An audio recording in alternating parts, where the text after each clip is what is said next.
Talk this week about one of the most polarizing, poorly executed eras in the history of WWE. And no, I'm not talking about the invasion. I'm talking about a byproduct of the invasion, the WWE Brand Split. Back in early 2002, after the dust had settled from the WCW buyout and the subsequent invasion, WWE was left with a lot of extra guys, like a ton of them, practically double the roster they had before the buyout.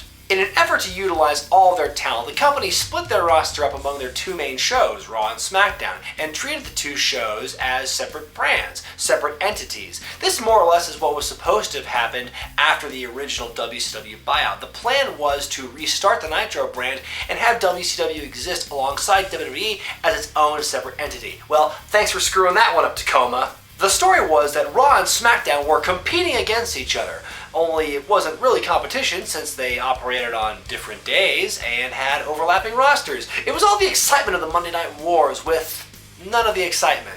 The brand split officially ended in December of 2013 when WWE merged their two world titles. Now that we've all had some time to think on it, let's reflect on the brand split and look at the pros and cons of that era. Was the brand split a good thing or a bad thing?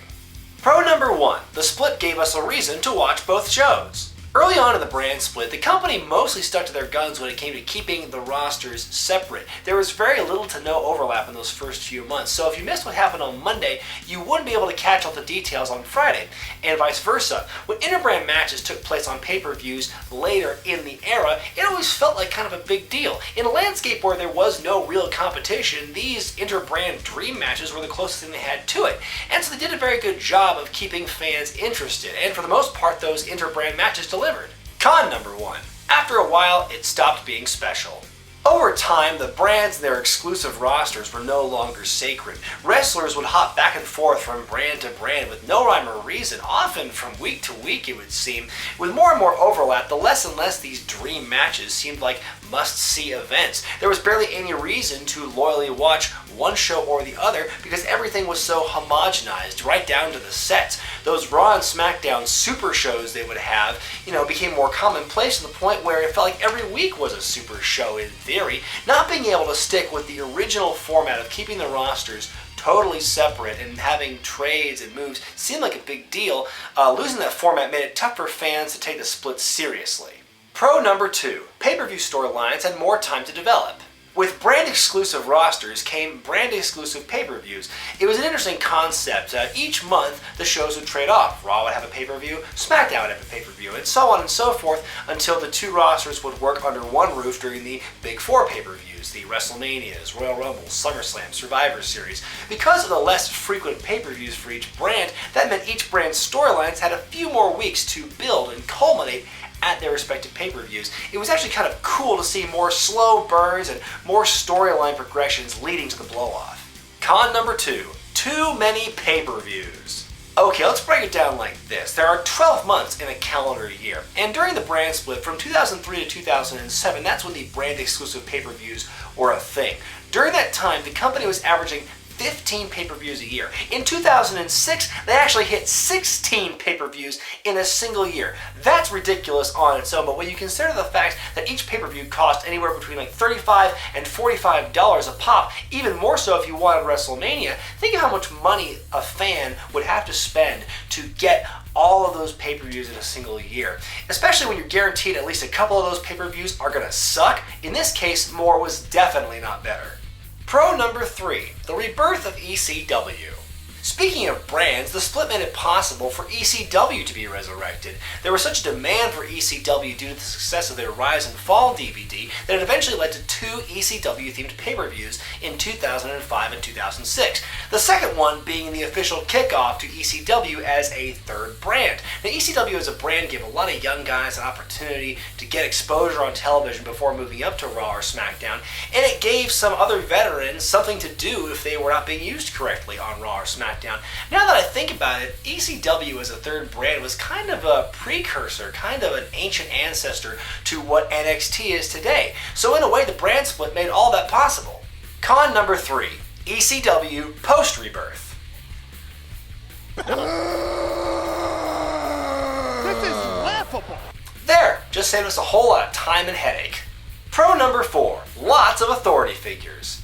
Wait, that's wrong, that's not a pro. There's no way that's a pro, that's definitely a con, a big con. Scratch that pro, that's not a pro. Con number 4, lots of authority figures.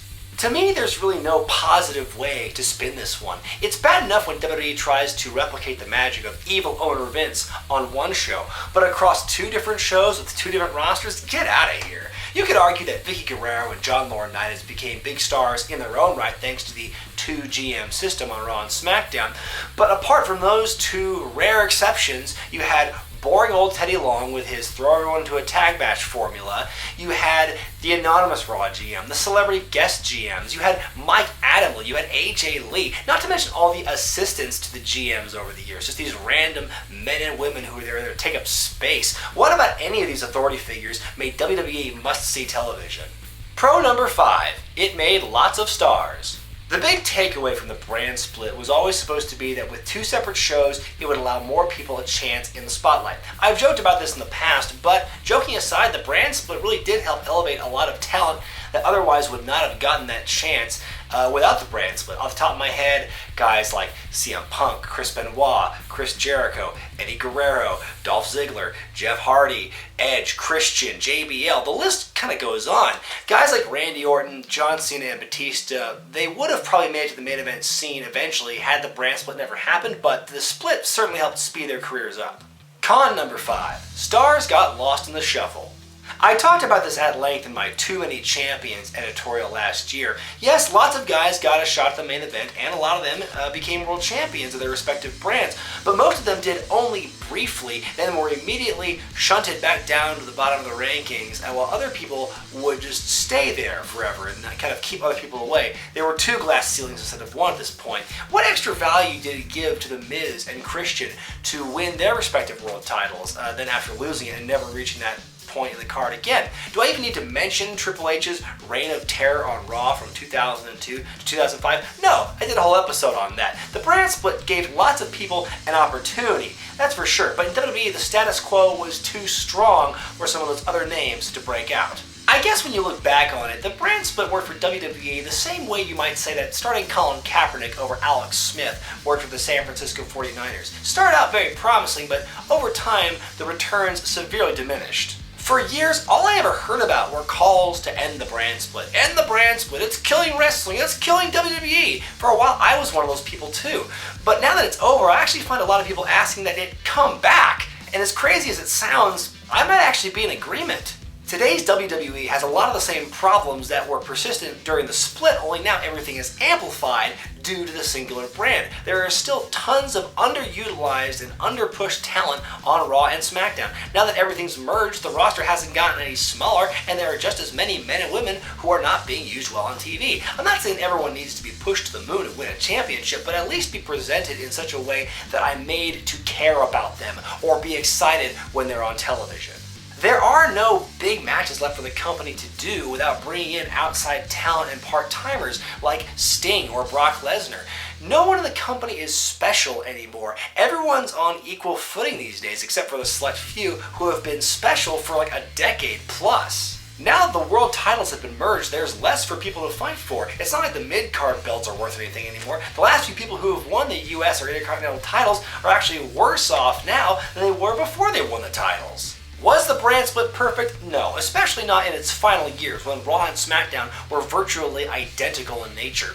But the concept of 2 separate shows under one WWE umbrella was an intriguing concept, especially early on. Back then it actually worked. If they were able to hold on to the tenets of what made the original brand split unique and interesting, maybe without the fake sense of this competition between Raw and SmackDown, then maybe it could have had a lot more staying power. So what did you think of the brand split? Are you glad it's over? Do you want to see it come back? Let me know in the comments section. Be sure to thumbs up this video, subscribe to Wrestling with Regret, and buy the t-shirt. I'm Brian Zane, and I'll see you next time.